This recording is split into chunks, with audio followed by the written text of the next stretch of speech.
Саламатсыздарбы, урматтуу телекөрүүчүлөр, кайрадан Кутман таң дейли дагы сааты эфирибиздин таңкы тамаша долбоорунун экинчи саатын улайлы. Биздин эфирибизде азыр Куттук студиябызда достук үнү фольклордук топ келип отурат. Шайыр апалар сиздердин маанайыңыздарды көтөрөлү деп жакшы бир ырларын алып келип сиздер менен таанышалы деп жакшы бир маанай тартуу үчүн келип отурат. Аны эле Шайыр апалар тобу достук үнү, Шайыр апалар тобу бул достук үнү Шайыр апалар тобунун жетекчиси Роза Иманалиева апабыз жетектейт, апа. Андан кийинки мен баарын тааныштырып өтсөм, Насипбекова Бактыгүл эже. Сиз, башыке колуңузду көтөрүп отуруңуз. Алсаитова Гүлжан, Гүлжан апа, куш келипсиз. Тургунбаева Айнагүл эже. Сиз Айшагүл эже. Мансурова Сиядат апа, куш келипсиздер. Андан кийин Тойтукеева Нургүл. Сизби? Башыңызды эки колуңуз көтөрүп, өзүңүз экенин тааныштырып отуруңуз. Моундай окшош форма менен ушунча апалардын арасында тааныбай калышым мүмкүн, Алымбаева Кыял апа. Арапбекова Лилия. Туура айттымбы? Сейдалиева Гүлсара апа. Сиз, жакшы. Баарыңыздарды атап өттүм окшойт. Андан кийин ушул хордун жетекчиси жана коштоп колдоп келген биздин баарына белгилүү болгон кыяк четкен, биздин аккордеон четкен агайыбыз Кубанычбек Эсеналиев агай. Куш келипсиздер. Саламатсыздарбы? Кандай келип алдыңыздар? Жакшы. Эфирдин жүрүшүндө баардык биздин көрүүчүлөр, көптөгөн миллиондогон көрүүчүлөр экран сыртында болгондуктан кийин сиздерге кол чаап коштолбойт, ошондуктан шаңдуу кол чаап өзүңүздөр коштоп отуруңуздар. Азыр эми биринчи жакшы бир хор менен баштап алсак, кандай дейсиздер? Туура. Эфирде ачып алалы, келиңиздер. Кайсы ырдайбыз? Бул жерде жазылган экен. Шайыр апалар дейт. Ошол биринчи хоруңуздарбы? Шайыр апалар дегенби? Анда ошол ырды баштап алсак, келиңиздер. Азыр Шайыр апаларды баштаардан мурун саламдашып алсак болобу? Сиздер. Саламатсыздарбы? Мейли болот. Калай калк, кыргыз элим, саламатсыздарбы? Пирамиданын жамааты. Сиздер бизди чакырып койгонуңарга рахмат. Анан биз бул ырды алып келген себебибиз ушул 20-жылы биз көп жерлерге барбай жүрдүк. Жана пандемия деген оору менен анан биздин группадан 2 адамыбызды, 2 акын кызыбызды жоготуп алдык да. Ошон үчүн чыкпай жүрдүк. Бирок бүгүн ырларын ырдап берели деп келдик.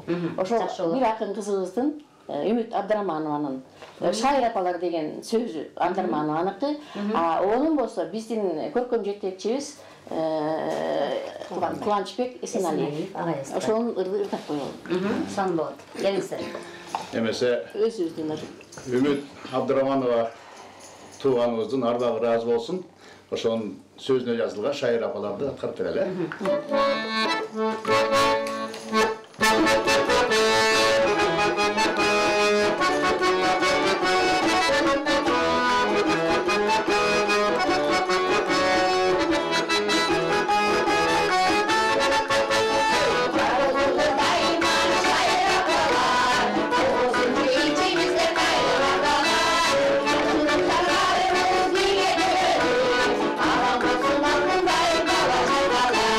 Shayır apalar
Сонун профессионалдырдадыңыздар, аябай жакты. Элге да жакты деп ойлойм. Анда эмесе апа, ошол мен сизге топтун жетекчиси катары суроо бергим келип турат да. Ушундай жаркылдаган жакшынакай апаларды кайдан чогултуп алдыңыз? Анан кантип тандап алдыңыз? Эми биз уюшулганыбызга 16-жыл уюшулганбыз. Бул шайыр апалардын катышып калалы фестивалга деп. Ошондон бери эле шайыр апалар болуп калдык, катыштык. Фестивалда жеңүүчүлөрдөн болдук. Гала концертке бардык. Ошо тандалып эле чыгып кеткендер деле болду кээде. Анан бирок келебиз дегендер деле көп. Мына биздин эң жакын деле мына кечээ бүгүн 1-2 күн эле болду кошулгандар деп Гүлсараны айтсак болот. Мына жаңы кызыбыз. Ошон үчүн азыр формабыз кичине башкачараак. Ошол анан эми биздин топту болсо мына өзүбүздүн көркөм жетекчи Кубаныч Эсеналиев алып барат. Бул киши бизди кандай ырда сурундайбыз, кандай тур десе турбайбыз. Соз десе созобуз, кой десе коебуз дегендей. Биздин ушул ийгиликке жетип келатканга биздин көркөм жетекчи Кубаныч Эсеналиевдин эмгеги зор. Жана алтын баштуу аялдан бака баштуу эр артык деген туура кеп эмеспи сиздердин? Бул тоомуздардын башында эркек кишинин жүргөнү дагы бул жакшы нерсе, жакшы жөрөлгө десек болот да. Анан ошол Кубанычагай, демек сиз да бул топтун жетекчи катары сиз бул аялдарды ар бирин кайдан чогултуп алдыңыз? Жана тандаган учурунда сиз кантип ырдатып көрүп тандайсызбы? Дагы кандай башка өнөрлөрү бар? Саламатсыздар, кутмандуу таңыңыздар менен, урматтуу телекөрүүчүлөр. Жакшы суроо бердиңиз. Мен да ушуну айтып, учурдан пайдаланып, эфирден ушу апалардын астынан бир өзүмдү кичине өтүнүп коеюн деп аткам. Ал төмөндөгүчө болмокчу. Эми бул апалар абдан жакшы уюшулганына өзү айтып атпайбы, жөн 16-жылда ошо күздөрдө баштаган. Ошондон баштап эле ага чейин эже экөөбүз, Роза экөөбүз таанышпачубуз. Арасында могу жерде дагы кичине келбей калгандар болду, жумуштарына байланыштуу. Анан ага кишилер менен таанышпачубуз. Анан ушундай топту уюштуруп атабыз деп чакырып калышты. Анан болуптур мындан кийин андай чогуу иштешели дедим да, анан кийин даярдай баштадык, ырдай баштадык. Анан эми бул жерге жалаң эле ырды жакшы көргөндөр, анан баягы кичине болот арасында анча-мынча темптен калып калат, же бир менин оюмдагы даярдабай коет. Анан мен баягы даярдоодо кимди даярдасам дагы өзгөчө ушул апаларымды даярдоодо мен талапты катуу коем. Аябай убагында урушуп да жиберем мындай. Анан кээ бирөөлөр туура эмес түшүнүп алып, бирок менин сырымды түшүнүп калышат. Анан мен ушул учурдан пайдаланып ошо апалардан кечирим сурап коет элем. Анткени буга чейин баягы иштин баягы жакшы болуу максатында баягы орусча айтканда сапаттуу болушун деп, орусча айтканда менин урушканым, менин тилдегеним баягы все к лучшему деп коебу. Анан ошол жакшылык болсун деп туруп мен буларга кичине катуу айтып, башкасын айтпай эле коеюн. Баягы катуу орой айтып койгон күндөрүм болот. Баягы талаштан тактык жаралат деп. Ошондогу тилимди кичине өтө ашепке сүйлөп койгондорум үчүн кечирим сурап коем. Анын баарын биз түшүнүү менен кабыл алып коебуз. Анда сиз ырдайын деп келгенден кийин ырдаңыздар кандай ким ырдайт? Жалгыз ырдап бересиздерби? Хоруңуздар бар экен. Үлгөрөлү 1 саатта жетишпей каласай? Бактыгүл ырдап беребиз. Бактыгүл Насипбекова апабыз ырдап берип койсун анда. Алтымыш Кадыровдун Аясаң боло. Аясаң боло.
эже сонун ырдагыңыз. Кайрылы сразу эле сизге суроо берип кетким келип атат да.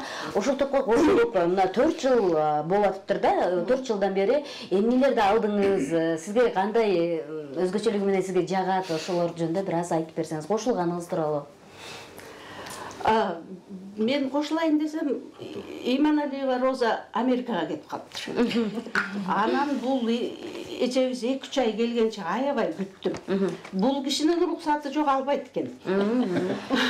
Анан ал келгенче аябай күтүп, анан келгенден кийин сразу эле алды, анан кийин кошулуп ырдап кеттим. Анан бияка кошулганыма аябай сүйүнөм. Ушул достугуну бир жерге чогулуп ырдап, же фестивалга барып кайра келгенден кийин ушундай жеңилденип, бир жашаргансып ушундай жыргап калам да. Биз жашыбызда ушунтип эле ырдаган жакшы экен деп ойлоп койдум. Жакшы эле алып мындай эмелерди алып жүрөбүз. Демек, ошол өзүңүздү жашы сезип жүрөсүз, ошол топ менен, Андан кийинки чыгарма ким аткарат? Уруксат болсо, кийинки чыгарманы биз жанагы арабыздан өтүп кеткен Үмүт Абдыраманова деп атпайбызбы? Ошол мектеби бар эле, абдан жакшы акыныбыз эле. Жакшы болот. Ошого өзүнүн чыгармасына 7-8 ырга 10 жаралган. Дагы 2 ырына 10 жаралып атат. Анан орто жерде Небеле деген ыр дагы ошонун сөзүнө жазылган, анан ырдап беребиз. Анан ошонун жазып кеткен китебинен 1-2 ырларын жаза келди эле, кыял Окуп берсе, жакшы болот, окуп бериңиз. Үмүт Абдыраманова, бул өмүр. Түрүнөлү кели килечи билекти, тазарталы бүлүнбөстөн бири болуп, ушул ырды айтылгандай жүрөктү булгабай эле калбасын чикир болуп. Адам деген бир келет да бир кетет, аттиңдеги өскүнөөсүн ким сезет, таарынтпай эле улууну да кичүүнү, бүгүн туруп эртең өмүр жалп өчөт. Тирүүлүктө кадыр көңүл калбасын, жүрөгүңдү жылуу сезим аралап, ниетибиз жакшы ойлор жандасын, кетпейличи жаман айтып жүрөктөрдү жаралап. Бул өмүрдө тазарталы жүрөктү, тартуулайлы сонун тилекти, чичиратпай ынтымакты ортодо, кол кармашып бир түрөлү билекти. Бүгүн бармын, эртеңкини ким билет, эстегенде денем турат титиреп, катуу кетсем кечиргениң замандаш, бул өмүрдө бул сыйлашуу бир келет. Албетте, аябай жакшы чыгармаларды жазган экен. Кийинкисинде окуппайсызбы? Кийинкисинде окуп коеюн. Окуңуз. Азыркы пандемияга карата, Азыркы болуп аткан кырдаалга пандемияга карата жазылган ыр экен. Үмүт Абдыраманова, кайт артың аты жаман. Вирусуң жакпай калды, көңүлдү ачпай калды, көрө албай өзүңөрдү, жан дүйнөм жараланды. Таң атса убак өтпөй, эч нерсе жакпай калды. Жей берип тамак ашты, шалбарым да батпай калды. Чалкалап жата берип, буттарым баспай калды. Вирусуң жаман экен, алыстап кетпей койду. Көбөйүп оорулары адамды эзмей болду. Эртерээк кетип калбай, азапка салмай болду. Кетет деп карай берип, көздөр да талмай болду. Элимди басты сана, жабылып бардык кала. Вирусуң талканып жоголуп кетсе гана, машина жүрбөй калды, иттер да үрбөй калды. Корккондон нарестелер кат кырып күлбөй калды. Кеткин бачым, агарды коркуп чачым. Ойлонуп жата берип, иштебей калды башым. Кетчи суранамын, кейитпей бул элимди. Булгабай кетип калгын, бузукус сен жериңди. Кудайга шүгүр кылам, элимдин башы аман. Айланып кетип калгын, алыстап аты жаман. Кайтканың кайт артыңа, көнгүнүң бул шартыма. Кайрылып келбес болуп, кайтканың кайт артыңа. Кийинкери болду. Жакшы жазылган ырлар экен. Албетте Үмүт Абдыраманова эжебиздин дагы арбага ыраазы болсун, сиздерге дагы ыраазычылык билдирели ушундай эстеп ырларын окуп жүргөнүңүздөр үчүн. Андан кийинки чыгарманы ким аткарат?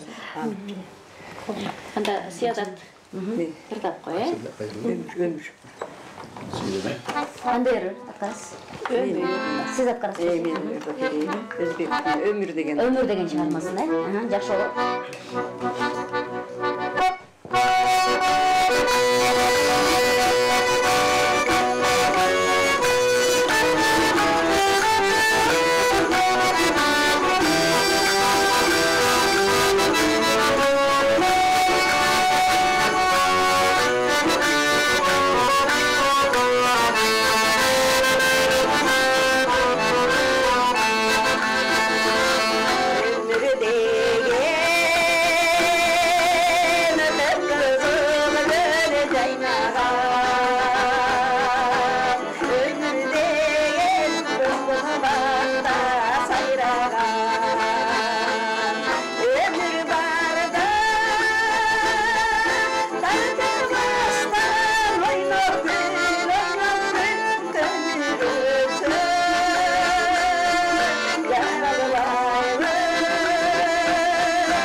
En sonunda yaşınız kaçada? 68'deyim. 68'de. Ушунча жыл үнүңүздү сонун сактап жүрүпсүз да. Жаш кезиңизде ырдайт белеңиз, эли кандай ушундай үнүңүздү ушул мезгилге чейин кандай сактап жүрөсүз? Кыскача айтканда мектепте кестен ырдап жүрөм. Кийинки майда окуйжайда окуп жүргөндө деле катышып жүрдүм кружокторго. Бирок үй бүлөнүн, үйдөгүлөрүмдүн каршылыгына карата мени филармонияга чакырса, жибербей коюшкан. Ошо менен эл ичинде, эл арасында кыска ушундай эме коллективде ырдап, сен өзүң айткандай ушул сөздөрдү угуп жүргөм. Бирок Шайыр апалар достук үнүнө кошулганына мен абдан ыраазымын Розага. Розага да мен бирөөлөр аркылуу таанышып, Айша курбум менен барып таанышып, анан кошулуп калдым. Мен абдан ыраазымын. Топтун коллективине да абдан ыраазымын, кошулуп калганына да ыраазымын. Сенин айткан сөзүңө да абдан ыраазымын. Рахмат. Ошо ойлоп жүргөнүмөн мен алдына чыгып Андебесе ушунча азыр ырдайын деп келгенден кийин ырдаңыздар дагы ким ырдайт, жетишип калалы, элге жеткирип калалы үнүңүздөрдү. Азыр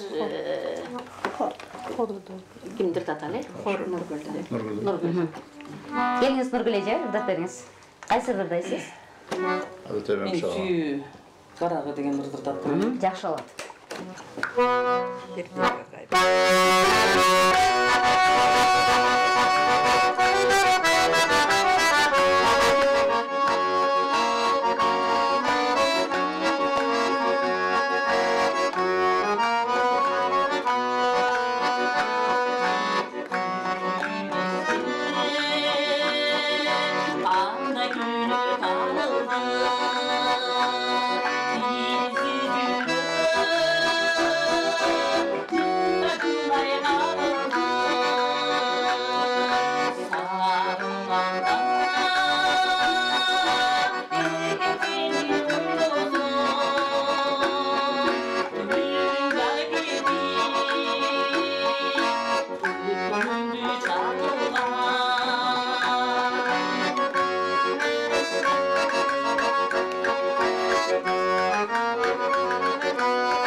Андан сонун азыр бизде жарнама бар экен, анда эмесе жарнамага өтөлү. Кутмантаң дагы бир жолу бизде достук үнү Шайыр апалар тобу конокто. Анда эмесе азыр экинчи бөлүгүбүздү баштап атабыз. Небере аттуу ырыңыздар бар экен, хор.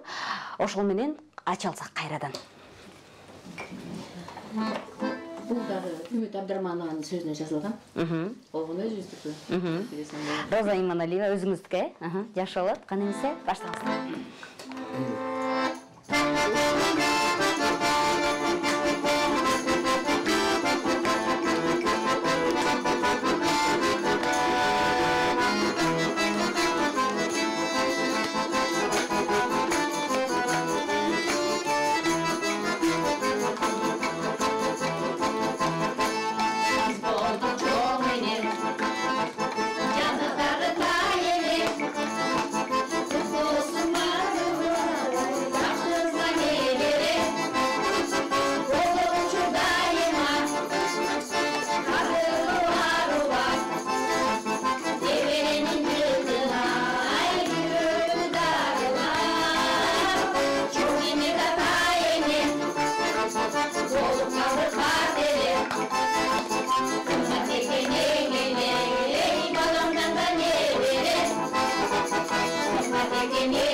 Сонун аябай сонун ушундай тайэне чоң эне болгонду Кудайым кут кылсын, ар бир айымга кут кылсын.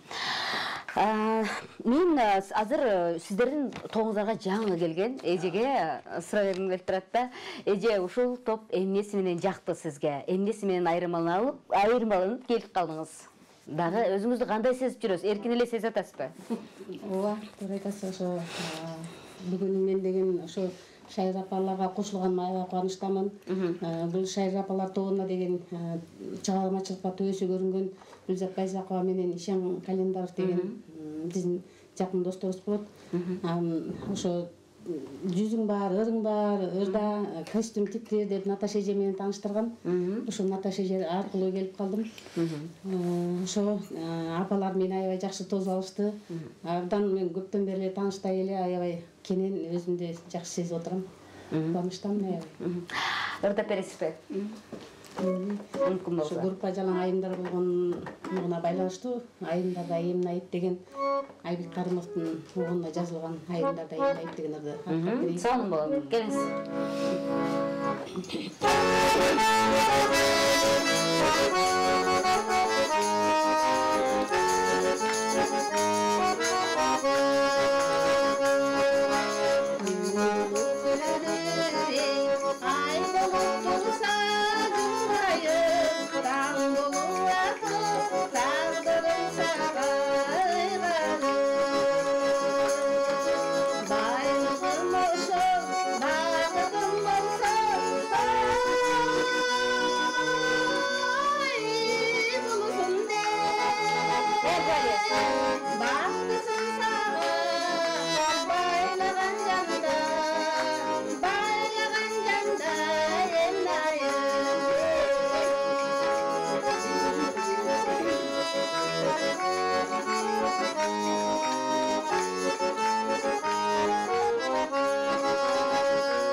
менен болсун. Сонун иде аябай сонун үнүңүз бар экен. Эже чарчаган жоксузбу? Сиз тике туруп, сизге да бир суроо бергим келип турат. Жакшынакай аспапта. Топко келгениңизге канча болду? Анан бул аспапты кантип үйрөндүңүз? Эми акырдан үйрөнүп атабыз. Баягы профессионал болбосо да анча-мынча үлгү алып үйрөнүп атабыз. Эми бул топко биз Роза Иманалиева экөөбүз 20 жылдан бери курдашпыз. Анан бир жолу отуруп эле как раз ошо шайыр апалар жаңы ашталып аткандай Роза алдыгы үйүнүң менен отурасың. Кел bir narsa kılalık deyip, oşondan başlalıp ketти, çınını aytalı. Men aябай koğunçtamın, suyunum, ушундай баягы эл шайыр апалардын мактанбайлык, баягы анча-мынчалардан Жакшынакай болуп, ушул жерге чакырылып келгениңизге мен аябай коğunçтамын. Сиздердин келгениңизге биз да кубанычтабыз. Убакыт деген батырып өтүп кетет экен да, дагы ырга кезектесек. Ырдап бересизби эже? Роза эже, анда өзүңүз ырдап берсеңиз. Топтун жетекчиси Роза Иманалиева эже. Кайсы ырдайсыз эже? Анда бул мурун эле ийгерилер ырдап жүрчү эле, ошо авторунда эле Бердибек Акаев экен. Бул көп ырдалбайт. Бери бир жаш кезде эле үйрөнүп калдым эле. Анан эмне деген ыр? Сүйүү барбы билесиңби? О, сонун экен. Баштадык. Айта кетчү нерсе, тиги Айша эже туруп алып туруп атпайбы? Эми бул аспабы ошо туруп ойногонго ылайыктуу ошону чыгырып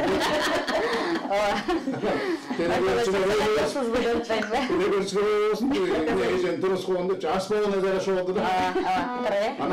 Ырдап бермек, эми бир келгенде ырдап берсин, тамагы ооруп калыптыр кичине ошого. Ата ырдап берсек суранычыбызды аткармакпыз.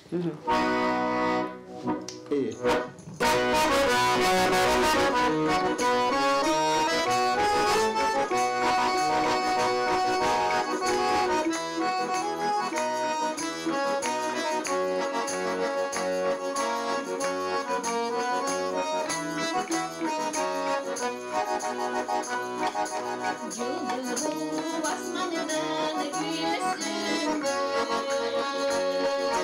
Yıllar dolu başından iyisin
сонун сейреп учурашы ырларды ырдап жүрүп өткөнсүз да, сонун сизде апаларыңыз бар болсун, кийинки мундарга ушундай ырларды кайра улап кетчү.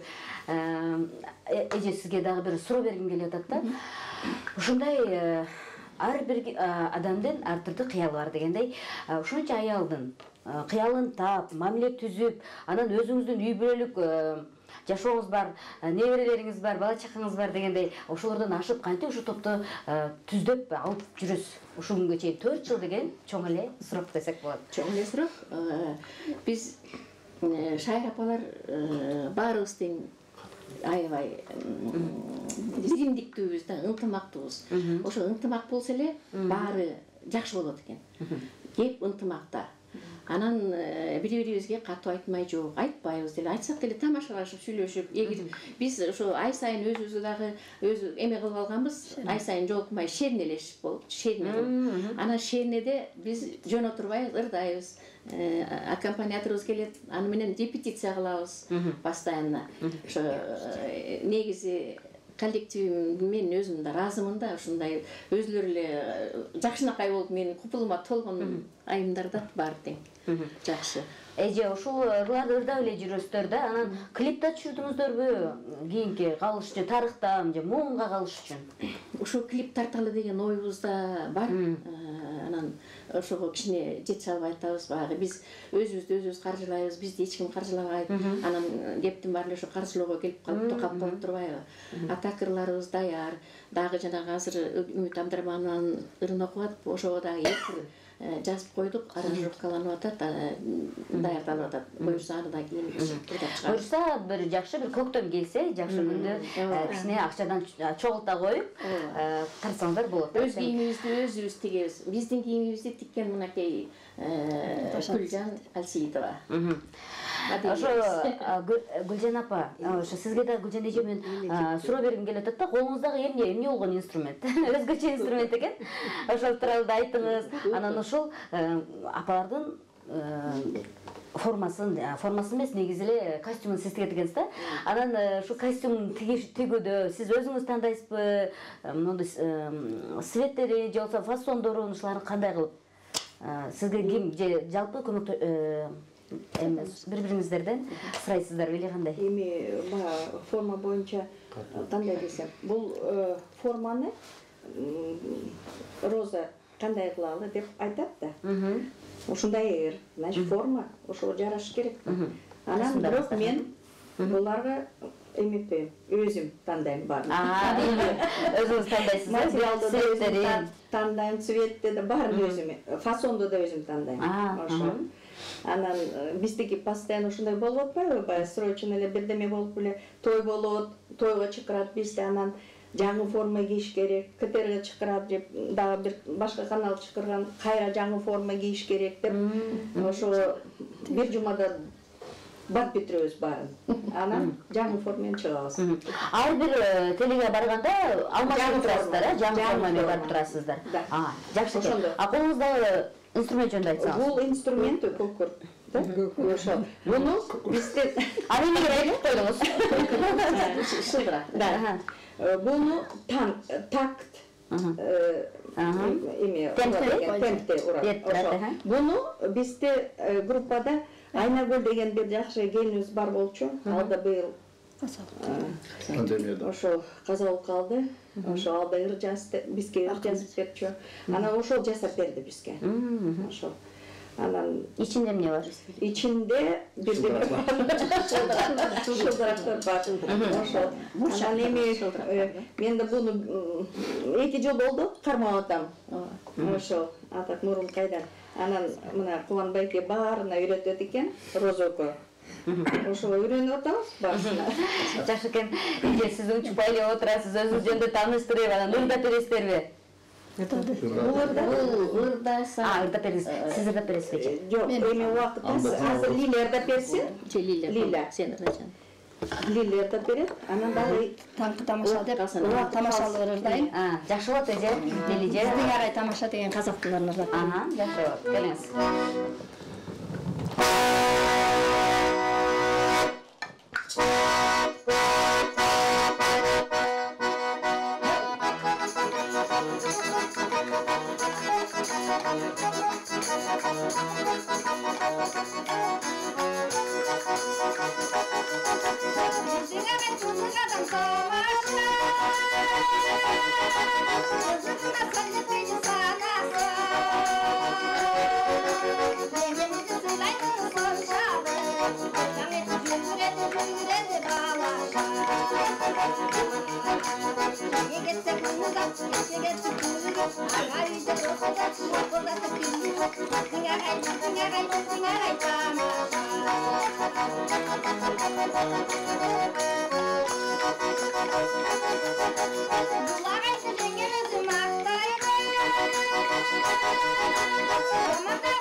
Vale.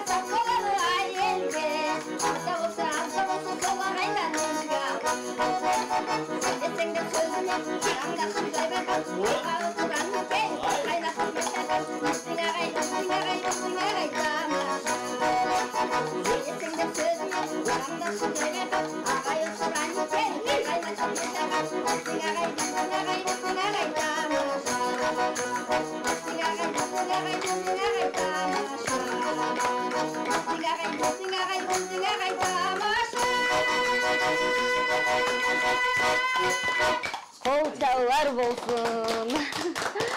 Биздин экранды сыртында көрүп тургандар аябай кол чаап тургандар, Кубаныч агай, кандай бактылуусуз, биздин агай тамаша деп. Агай кандай бактылуу кишисиз деп. Рахмат. Мен бул коллектив жөнүндө анча-мунча баягы эжем кичине чет-чеберин айтып койгоду, баягы мактангандан неудобно уялып атат да. Эми мен айтып койбосом болбойт. Бул коллективдин эмнеси жагат? Мен көп коллективтерде болуп жүрөм, бирок мен эң негизги коллективим ушул топ. Анан дагы башка шайыр апалар тобунда жетектеп жүрөм көркөм жагынан. Анан булардын эмнеси жагат? Ушундай ынтымактуу, бир атанын кыздарындай баары тең. Талаша кетишет, урушпайт. Талаштан тактык жаралат деп коет го. Ушундай бир нерселер талаша кетет дагы, анан ортого бир жакшы идея чыгат. Андай кылалы, мындай кылалы дешет. Анан бири жокто бирин айтып, экинчиси жокто үчүнчүсүн айтып, бири-биринин аркасынан сөз сүйлөшпөйт, ынтымактуу аябай.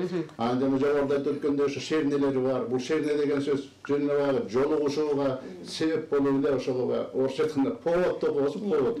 Ушундай болуп туруп, ар ай сайын жолугуп турат, андан ортосунда дагы баягы экстренный убактар келип калган учурда анда да жолуга калып, анда даярданып репетиция кылабыз. Анан ушундай ынтымактуулук жагат. Силер бар болуңуздар, апалар, ушу ылайым менен ынтымагыңыздар күчөйбөсүн, оорубаңыздар. Жана жаман оору арабызда жок болсун, деле кыргыз элибизге оору келбесин деп ойлойм. Анан жанагы көрсөтүп кеткен эки жакшы акыныбыз бар эле ушул топто. Үмүт Абдыраманов менен Айнагүл Шаршенбекова деген.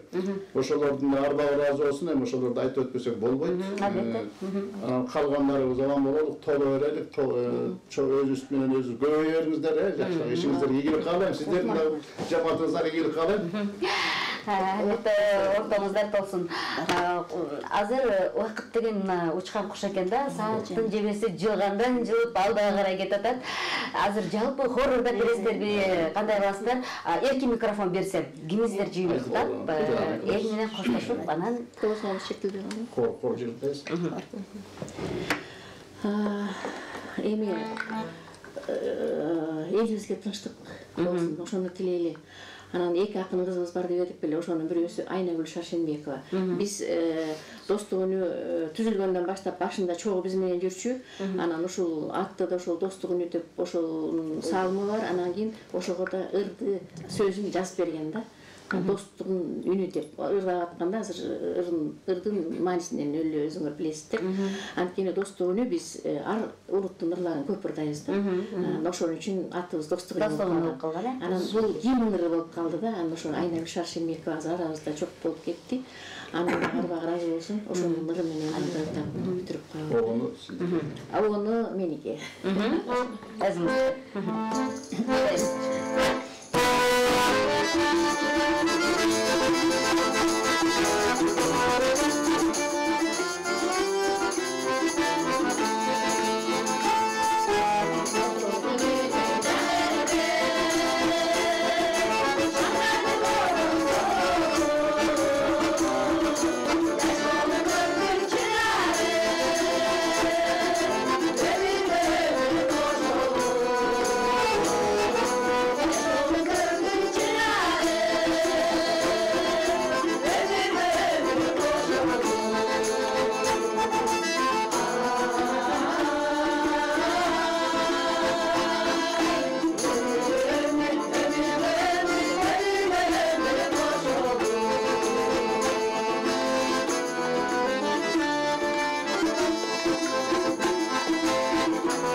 Кол чабалар болсун, өзүңүздөр кол чаап коюңуздар, үнүңүздөр өчпөсүн, эч качан оорутпоңуздар толсун. Ар дайым эл сиздерди сагынып турсун. Анда эмесе биз эфирибиздин соңуна келип жеттик. Бизден кийин дагы бизден алыстабай туруңуздар. Залкарлар баскан жол программасы болмокчу. Бизден алыстабаңыздар.